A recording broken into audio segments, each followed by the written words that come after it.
خب سلام علیکم و رحمت الله و برکاته.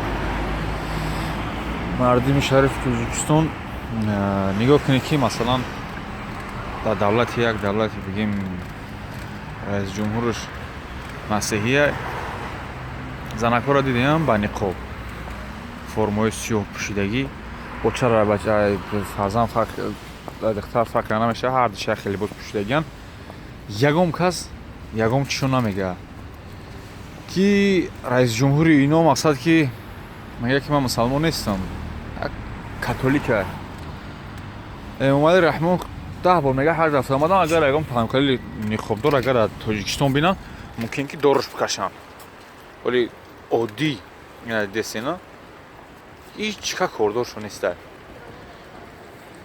عادی اگر به شرطی که تاجیکستان باشه ممکن دارش بکشن که پول یا واه او لباس سیاه پوشیده و تروریست اکستریمیست تا کش بمب داره خیلی داره اوست داره اتباری گاندروش دیگه است که در رئیس داچ کار میکرد یا مردک تمام کمیته زنها دا و تا کشون بمب دارن دیگر دارن.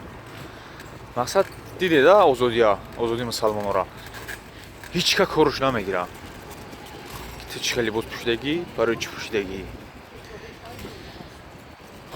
خیلی خلاصات نبروده بینه که یا حکومت دارای ما چگونه آدم مانده مقصد ببینه خطون خلاصات نبروده.